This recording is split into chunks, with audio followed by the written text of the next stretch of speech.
Success is one of those things that is unique to each and every person. What I see as success, another person may not see as success. Everything good that I am is because of my parents. Everything that I am that maybe not so good is because of me.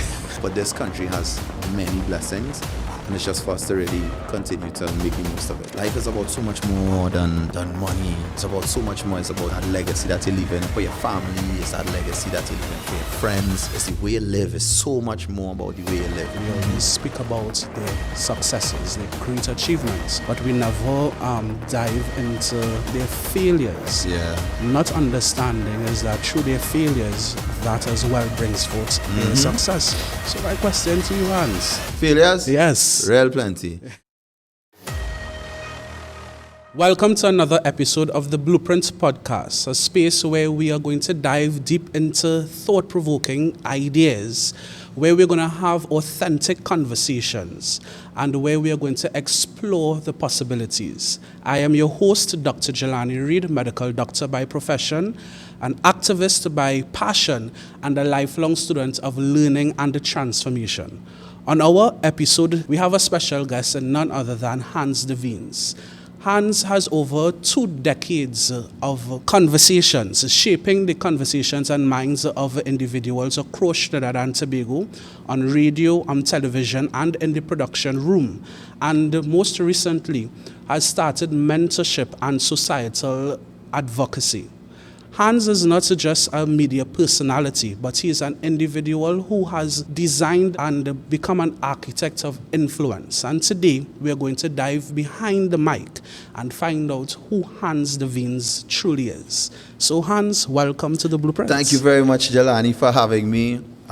Such a very kind intro. And again, just a complete honor to share in any conversation that can enlighten and move us forward. So again, thanks. Excellent. So Hans, before we get into who Hans Des Vignes is now, we like to find out who Hans was before. Okay. Is there a point in time in your childhood that you can pinpoint and say, you know, when this was happening, this is probably the reason why I am the person I am today? Okay, so there are quite a few things. From birth, when I look at my parents, both of my parents worked very hard to get things generally. So my mother was a teacher, and she also used to give lessons.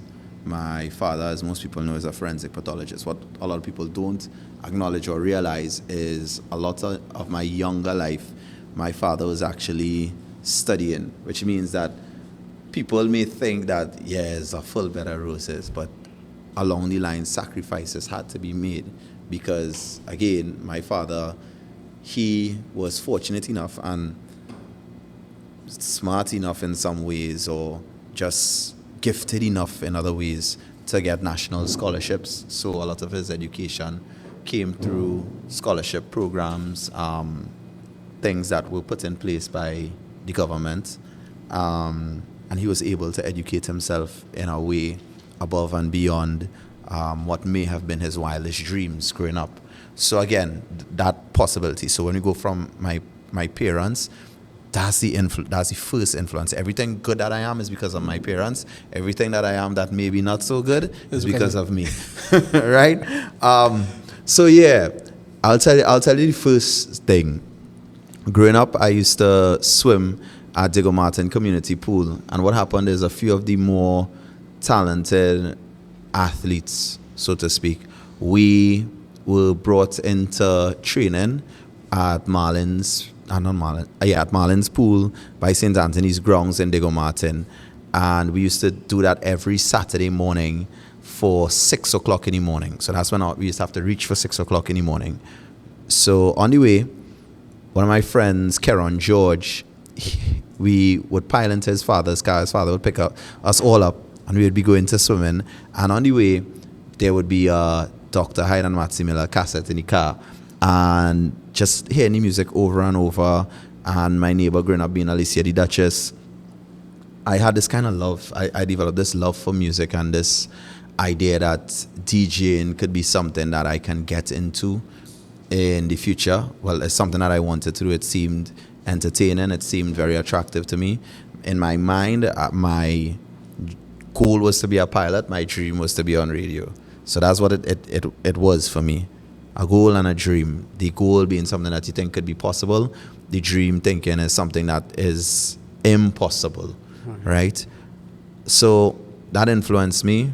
My mother, one day, because she saw an interest in me, she said she would send me to a DJ course. I went by Percy Parker to understand the fundamentals of DJing, and did that course while I was very young. Joined a DJ group called Militant Crew, and that taught me a lot of discipline because we used to practice every single day for 2 years. We used to taxi to Barataria. This is after secondary school, after I graduated from Diego Martin Central Secondary. We used to taxi every day to this one of the members' house in Barataria, and we used to practice for 2 years straight.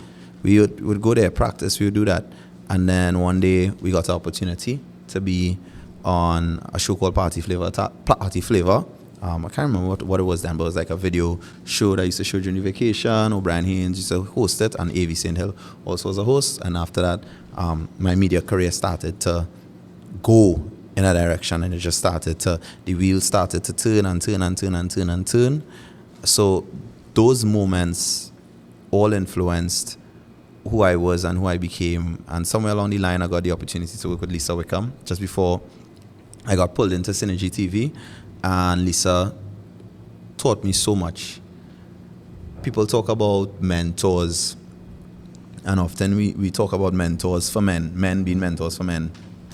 But so often, a woman can be such a great mentor for a man, especially if he understands himself, because what she showed me is you can be so much more than a host or what some would consider a DJ or MC, and you could still be an MC. So Lisa had E-Zone Entertainment, which was a company they did Show in Winchester's music video for Dead or Alive.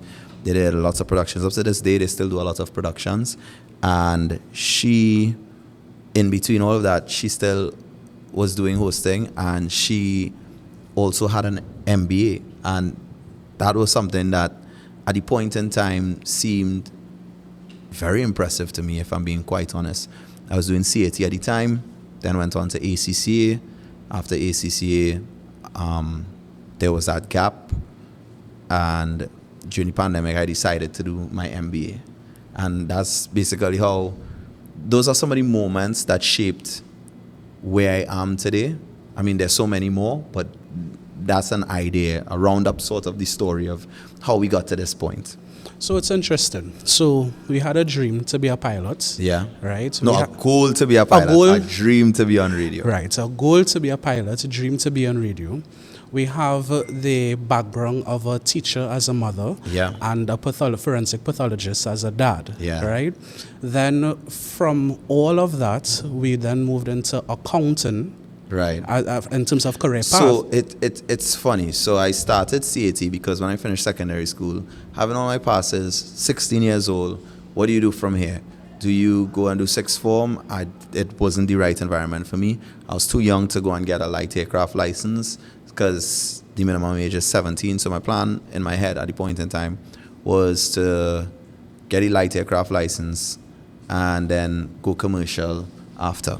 Didn't happen like that. I started CAT at 16 years old, and I was doing CAT, and then these opportunities started to materialize. Right. Because think about it, like I was DJing in places at parties, and I was actually 16 years old. Correct. You know, I was 16, 17 years old, and you know, again, these things started to happen.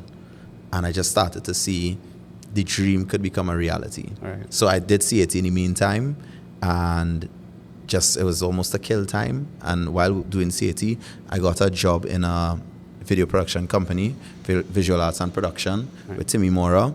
I was working as a trainee there for some time, and again, finished CAT. And one of my friends who was doing CAT with me said, "Hey, why don't you just do ACCA one time, get the higher qualification?" And we went into that. We went into that together. Today, he's actually my campaign manager.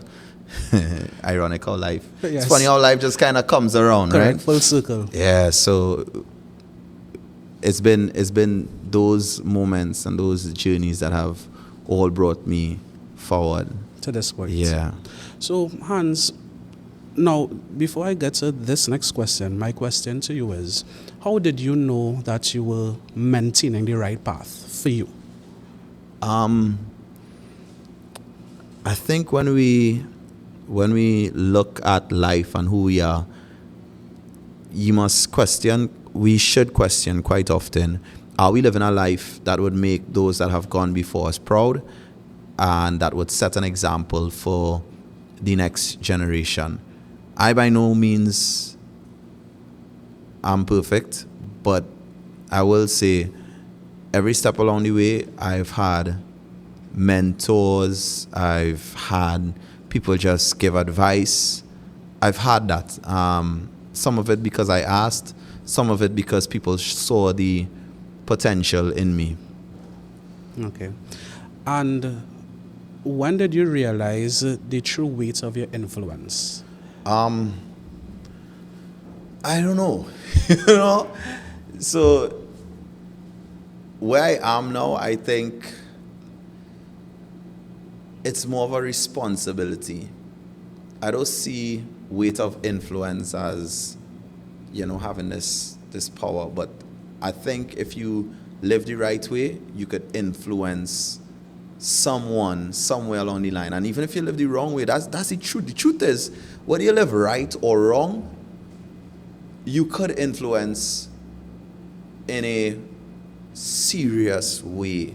And that's why there's a call for us to live the right way and do the right things. And I mean, even if you're not a spiritual person, just live according to whatever book is out there that can potentially guide you to a life of prosperity and positivity. You know, you speak about positivity a lot. You speak about mentorship a lot. And my question to you is, why are those two things important for you as an individual? I mean, there's so many people that would tell you the negative things in this life. People always tell you the negative. Human nature is to focus on the negative because it's protected us as a species for so long. But in this day and age and in this particular time, that same thing that is an instinctive is not something that can always be in your best interest. Okay. So again, that's why we need positivity around us, and positivity not in a childish, big dreams kind of way in terms of it's outlandish. But maybe we do need the outlandish dreams. Thinking about it, we do need the outlandish dreams. We do need to dream big because there are so many possibilities with positivity. Correct. And maybe we should influence each other to be greater and better than who we were before, rather than say, no, you can't, no, you shouldn't. And you get so many no's. Think about how many times a child hears no before they're 3 years old. Think about how many times that no is a constant no, no, no, no, no, don't do that, don't do that, don't do that, don't do that, don't do that. And how many times are they told, yes, go forward, do that, be brave, speak up, yes, you can, yes, you can. Daddy, can I do this? Yes, you can. How many yeses do you get in your life? That no is so often ingrained in us that negative is just part of our being. And that's why we need to push forward and make this positivity part of our being, because it's needed in this time. When you talk to some of the people that have actually gone down the wrong road, it's because they didn't have people speak life into them. They have to speak life and love into the people. What's the other word? Mentorship. Mentorship. Mentorship is important. Not always in a formal way. I'll tell you, some of my mentors, they do not even know they are my mentors. They don't even know. But I have learned from the way they have carried themselves. Sometimes I have pulled them aside and had conversations with them. But I'll tell you two of them. One of them is Derek Lewis from Island People. I have had many conversations with Derek about ideas, about life goals, just career things, personal things. And he's been such a guiding light. The other person I would consider is Lennox Toussaint, who actually ministers in church at some point in time and gives communion. And he was able to, in his book, explain the way that you can still be in and around Carnival, but still be true to your church roots. Mm-hmm. And it's a matter of understanding, one, and two, being committed. It's Sunday, it's Carnival Sunday morning. Yeah, still go to church. Yeah, still do what you have to. Still do what you're supposed to do as a praying person or a religious person.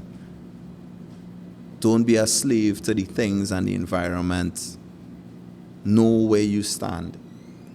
So him and his examples and how he's conducted himself, how he's portrayed himself, truly gives mentorship to someone like me. And I guess it's the same for me. It's how you conduct yourself. Mm-hmm.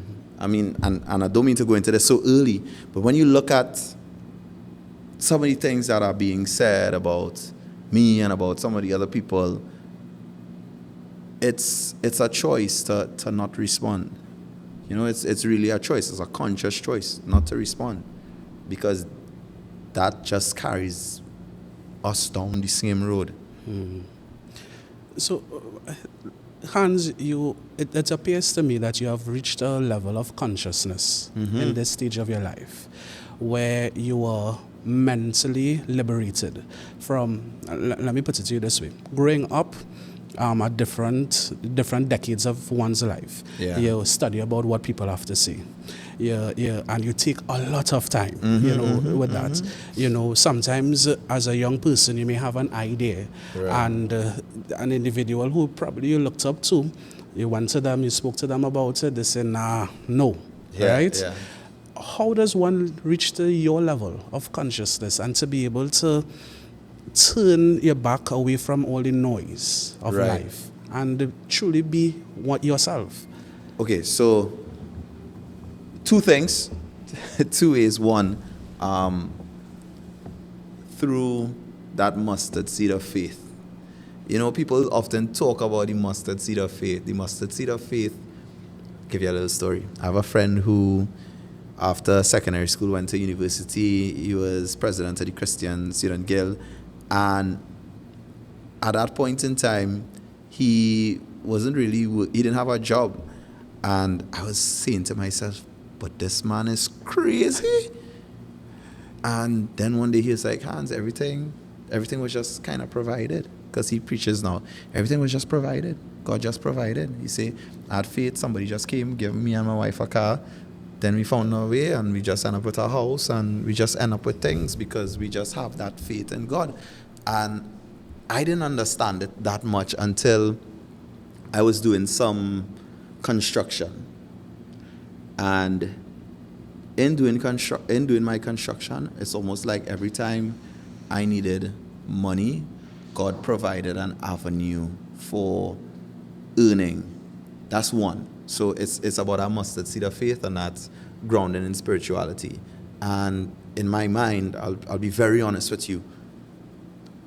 What is money? Why do we need money? There's so many things that we could get, we can do, we can make happen without money. You know, but it's just we often just tie everything back to this money. What is the value of $1 or $100? It is that because we have given it that. We believe that is with this, right? So that's it. It's that understanding of life is about so much more than money. It's about so much more. It's about that legacy that you're leaving for your family. It's that legacy that you're leaving for your friends. It's the way you live. It's so much more about the way you live. So yes, the first thing, that faith. The second thing is learn, earn, return. So yes, you go forward, you learn things. You earn, you make money, you do different things. When you spend your money bad, you spend your money good. You know what I mean? Yes. And then you notice, hey, like in some ways, I have enough, and I'm good. So how do I return and give back and just be for the future? Okay, so you're at that stage of your life where you're now giving back. In a lot of ways, yes. It's not all giving back, but in a lot of ways, yes. And in a lot of ways, it is not about trying to be this millionaire or billionaire or person driving this car or that car. It's just living. It's just living and living good. Hans just trying to do his thing. It's not even my thing. It's just I just trying to be the best possible person I could be, the best citizen I could be, because it is about country. It's so much about country. It is so much about country. We have been blessed with so many opportunities in Trinidad and Tobago. If I think about it, my education was through programs that were put in place for the most part by government institutions and allowances via tax, etc., that were policies put in place that allowed me in a serious way to pursue education. And my education has been a major key. Even the environment that's set up currently for entertainment, that allows people in entertainment to strive and move forward a certain way, it has allowed me to earn and to grow as a human being. Like it has allowed me to grow. So with all of the opportunities that have been given to me because of the environment that I live in, because of this country, why would I not want to be the best possible person for this country? Like, just think about someone in entertainment from Trinidad and Tobago. Think about the earning potential that you have in this environment. Think about the earning potential you have even outside of this environment because you are from Trinidad and Tobago. There are so many opportunities that are given to us. Given. We just have to open the door, stretch out our hands, and be ready to accept it. But a lot of people don't want to open the door. And that's fine if they don't open the door. But this country has many blessings, and it's just for us to really continue to make the most of it. Thank you very much. So, Hans, the 16-year-old Hans, being the DJ, getting involved in the entertainment industry, that was just saying about Hans, the person, right? So, pivoting a bit, there would have come a time where Hans became a serious producer, where he's now responsible for people, right? Yeah. And he's responsible now for the end product. How was that pivoting moment for you from just dealing with Hans the individual to now Hans the team? Right. So I think that pivotal moment came from working with Lisa Wickham. I'll tell you why. So working with Lisa, she put me in charge of a lot of productions. So while her name was executive producer on the credits, I would be the line producer or assistant producer. So there was a lot of weight put on me and a lot of responsibility. And that's what happens. When you give people responsibility, they grow. When you give people the opportunity to be responsible and step up to the plate, they grow. So often we just don't give the next generation the opportunity. We say someone is just inexperienced. Okay, yeah, but let's give them some experience, guidance, be behind them, understand, etc. But let's give them the responsibility. Let's look on and say to ourselves, okay, they're going good. All right, let me leave them. All right, leave them. Okay, see somewhere where they may falter a little bit. You jump in, you say, hey, watch this. You step back again and just give them that opportunity constantly. So that is even something, it's interesting. This ties back to my campaign where I have our youth arm of the campaign, so to speak, where they're in charge of the football competition. And it's just like, all right, well, what do you all need? Everything you all want to do, we'll just make sure that we could help you all in whatever way possible, ask for whatever assistance, etc. And I said it from the start of the campaign, it has to be about the next generation taking responsibility, because that's what it is about for me. When you look at Dr. Rowley, because the truth is, I mean, we can't run from it. Going up for the seat, Diego Martin West, it is the seat that was previously held by the Prime Minister of the country. You cannot get away from that, right? So when you look at Dr. the Honorable Keith Christopher Rowley, yes, he left a legacy, but it's also now for me to build on what he's set as a foundation and walk my own path. My path is not his path. His path is not my path. The way I would approach the situation is not the way he approaches the situation. And you know, the beautiful thing about that is that he actually respects that and has spoken to that this is your time. This is your time. I did my part. This is your time. This is for you to do what you know you are supposed to do. And along the way, people don't talk about this enough, but there's a level of spiritual grounding associated with the role, whereby you have to be close to the Almighty. You have to know that He's guiding your steps along the way, and you have to have that faith. You have to have that faith that everything is working in His favor. And we are all here for a reason. Whatever that reason is, we may never actually figure it out, but we are here for a reason. Faith is a very important thing for you. And as you said, faith is as small as a mustard seed. Mm-hmm. And it is clear that either by, I guess some may say by accident, or by divine intervention, your path, is moving a particular way. Yeah. Hans, tell me, so in your experience as a producer, now taking up leadership roles, what has been one of the most important lessons that you have learned? So, one, take responsibility. Taking responsibility is very important in any production. Giving credit where credit is due. Expressing gratitude when it's time to express gratitude. Because thank you goes such a long way. Humility also goes a long way. And listening, taking time to stop and listen. You would notice as well from my examples that along the way, people would say, nah, that's not really possible. We can't.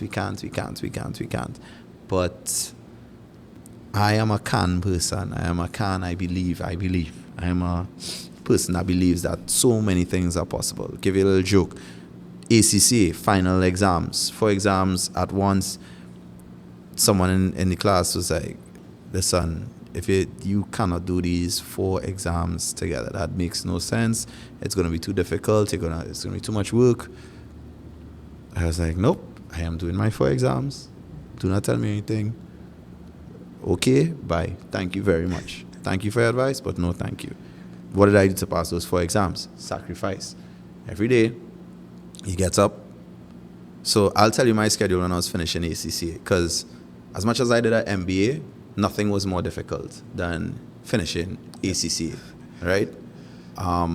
So when I was doing my final 4 papers, what I did is, in the morning, I'd work on radio 6 to 9. So this is my schedule for the day. 6 to 9, I'm on radio, which means I reach the radio station about 5:45, maybe 5:50. So 6 to 9. 9 o'clock, I walk to the library in Port of Spain, get there by 9:30, do a paper under exam conditions, which means 3 hours, I finish 12:30. Finish the paper by 12:30, take 15 minutes to review my answers, comparing it to the answers that are in the exam ideal answer sheet. Mm-hmm. Finish that by 12:45, get something to eat, finish eating or whatever by 1:15. By 1:15, I do another paper. Finish at 4:15. 4:15 to 4:30, look over the paper, leave the library, then head home, relax for about an hour. 6 o'clock to about 10 o'clock, I study. So it's 4 papers. So my rotation is paper 1, paper 2, paper 1, paper 2, and then study in the night. Next day, same thing. Paper 3, Paper 4. radio, paper 3, paper 4, study in the night. And that's my rotation. Every day for 2 weeks. Every day. Monday to Friday. Saturday and Sunday, same thing, but just minus the radio situation. Right. But that was what I had to do. And I was staying in a studio apartment with no furniture or anything in it. I would just go to the studio apartment with nothing in it. It was one of my studio apartments with nothing in it, but AC, a mattress, somewhere to, and I was just doing it. And that's what it took. It took that level of sacrifice and commitment. So sacrifice and commitment are not new things to me. That's not new. That is not new. I know, but I also know what comes out of that level of sacrifice and commitment. That is what comes out of that is success. Yes. There's a process to success. Always, whatever the success may be, there's a process to success. It is interesting, because oftentimes young people looking on, they will see the end product. And end product is really what we see now, all right? But they don't know or they don't see those sacrifices, those late hours, the commitment, you understand? And there's also an aspect of success that we don't talk often about, which is failure. And it's something that my sister always used to draw to my attention. When we are telling stories of great men or women, we always speak about their successes, their great achievements, but we never dive into their failures. Not understanding is that through their failures, that as well brings forth their success. So my question to you, Hans. Failures? Yes. Real plenty. So again, the glory, not the story. So when we talk about radio, many times the shift I wanted wasn't the shift that I would end up with, especially in the early part of my career. And you're looking on and you're saying, well, I'm better than this person, I'm better than that person, and I should be given the opportunity. But when it says I should be, it's kind of level of entitlement associated with that, right? So yeah, and then when you talk about television productions, many television productions that I had weren't financially successful, if we're being honest. Others didn't even get past the idea phase where we put down the idea, pitched it to a television station, no sponsorship, or we pitched the idea to the television station, they were like, no, that's not going to happen. And somewhere along the lines, you find one or two that just make sense, that add up, that people like, and the trick is really to continue. When you look at even ACCA, you fail papers. Like it's nothing to ever be ashamed of. But in ACCA, you fail papers. Almost everyone I know that has done ACCA part time has failed papers, and you would know one or two people that have finished the qualification, and you know they failed. They failed papers, and sometimes you fail a paper by 49%. Which is the most hurtful mark that you get, 48 and 49%. Sometimes you fail a paper twice or 3 times even. I mean, the most I ever failed one was twice, but you fail papers. There are failures along the way. There's so many failures that you would encounter, and you just have to deal with it and move forward. Sometimes it's just not your time. Sometimes that is such a real thing. Sometimes it's just not your time, and sometimes what you have in store for yourself, God has a bigger plan for you, a bigger picture, but you're just too blind to see it. Or you just don't have the foresight or even the faith. But a lot of the time, there's a bigger plan for you. Most definitely. So Hans, our industry, culture industry, tends to be seasonal, right? Meaning that for soca, Carnival time, that's where they would make their profits, or as a country, that's when we are tuned into it.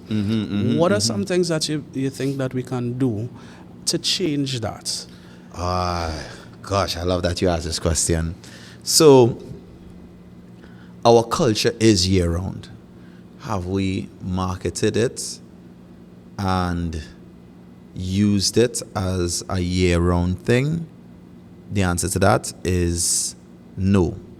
Not in a tourist attraction type of way. So when you hear Prime Minister Young talk about creating a committee of people in culture and the arts to work together to monetize culture and really get attraction to those things, it's not a little task. It's not something a pie in the sky idea. That is a very solid idea. I'll tell you why. Mikhail Teja is someone that I'm relatively close with. I wanted him to probably show up at an event, just be there with me.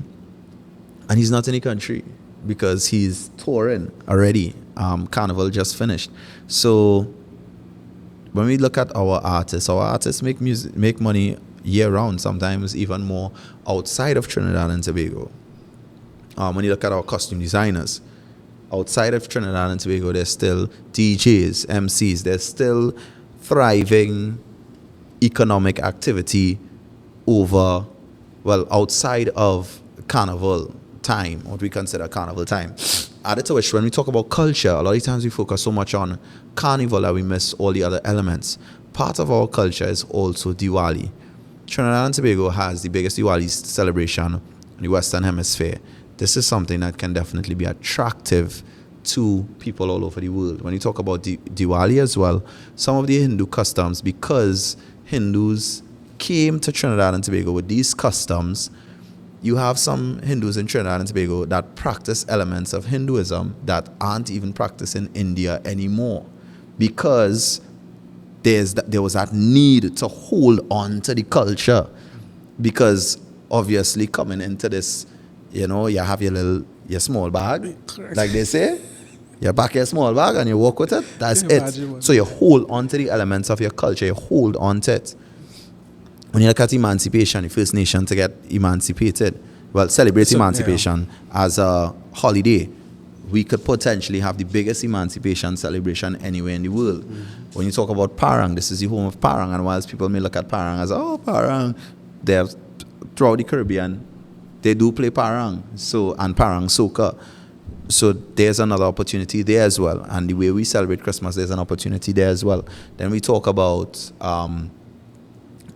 things such as, let me touch another nice one for you. The way we celebrate during Easter, the way we have conferences, events, the way we have conferences and events tie into our culture.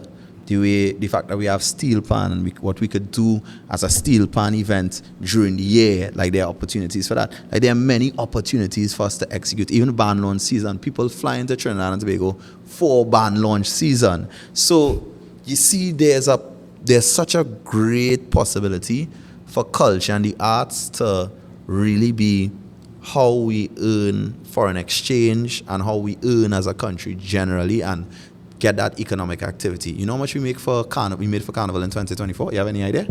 Yeah, so for Carnival 2024, we generated over 600 million TT dollars, or just about 90 million US dollars, right? Yeah, so it's close to 700. So 90 million US dollars is what we were able to generate. Now, think about that happening more often throughout the year, right? And then when we talk about job creation, we saw thousands of jobs generated during that time. So when we talk about culture and the arts, it's not that we're looking at it, it's not that it's only happening one time of the year, but it's an opportunity that is to be exploited, and Prime Minister Young has found that in his presentation of himself to the people. Because again, the guy who founded Synergy TV, technically, that's the man to do it. Right. So, Hans, success. At different stages of your life, you would have defined the success. passing your ACCA exams, Yep. right, getting that your first gig. How has your definition of success evolved over the time? You know, success is one of those things that is unique to each and every person.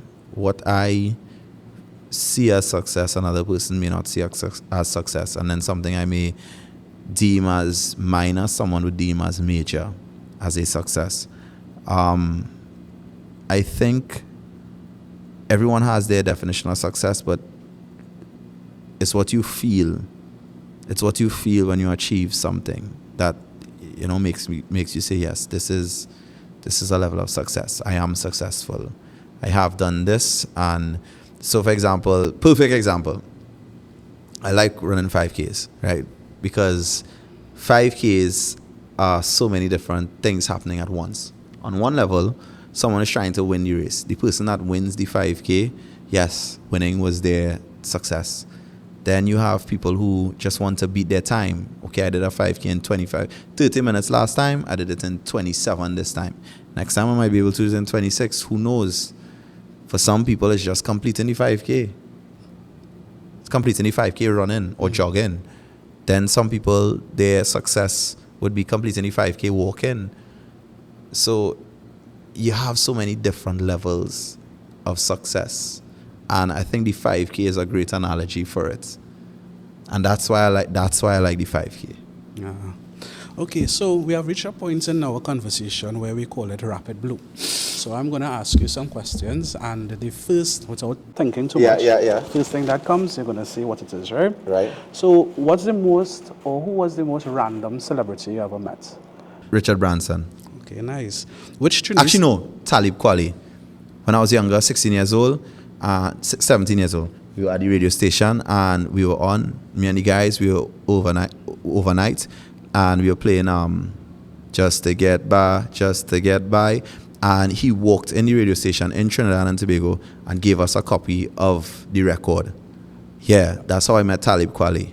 Wow. No pictures, there weren't that many, cell phones weren't the same back then with cameras and stuff. Yeah. And it was such a shock that it was a moment that we didn't prepare for because we were working overnight at the point in time. This is 4 o'clock in the morning. Talib Kweli walks into 98.9 and gives us a record of Get By in our hand. Yeah. Wow. That is the most random celebrity I ever met. Wow, that's a good one.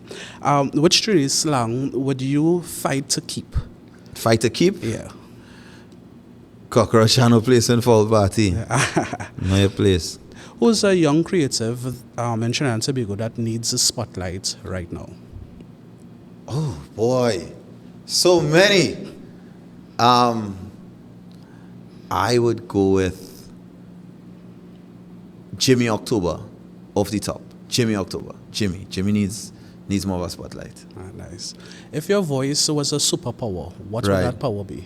My voice is a superpower, and it's being used to influence, and that's what it is. Your voice is a superpower. People actually fight. Wars start because of the spoken word. Wars, I say it again, wars have been started and ending because of the spoken word. The voice is the most powerful tool. The microphone and the voice, by extension, are the most powerful tools. Yes, your voice is a superpower. Use it. Excellent. When the memoir for Hans Des Vignes is to be written, what will be the title of that book? So right now, if it was today, Memoirs of Running, because it would tie into the 5K and it would tie into the political step that I'm making. Nice. Bonus question. What would you tell 20-year-old Hans today? Don't worry, he'll be all right. He'll be all right. Excellent. So, that comes to the conclusion of our conversation. Oh, wow, we finished already? Nice. So, Hans, if one wants to get in contact with you, how do they do so? Well, Instagram, naturally, Hans Des Vignes, my name. And also we have DMW in good hands, dmwcandidate@gmail.com. And yeah, just reach out and we can talk. Excellent. So there, folks, you would have had it, our conversation, in-depth conversation with Hans Des Vignes, of which we would have explored many topics. We would have learned the importance of understanding that a mic is not just a tool, it is a responsibility to influence. And the takeaways from this episode, most importantly, is that as young persons, we really don't need much more critics. What we need is more mentors, mirrors, and models who can assist us in realizing our dreams. Authenticity is not a strategy, but it is a currency. And as a new segment that we're adding onto the podcast, which is take action. And the action that we'd like you to take on this occasion is this. Use whatever platform that you have and speak positivity in the lives of somebody younger than you. Don't do that tomorrow. Don't do it next week. We're going to do that today, and we're going to do that now.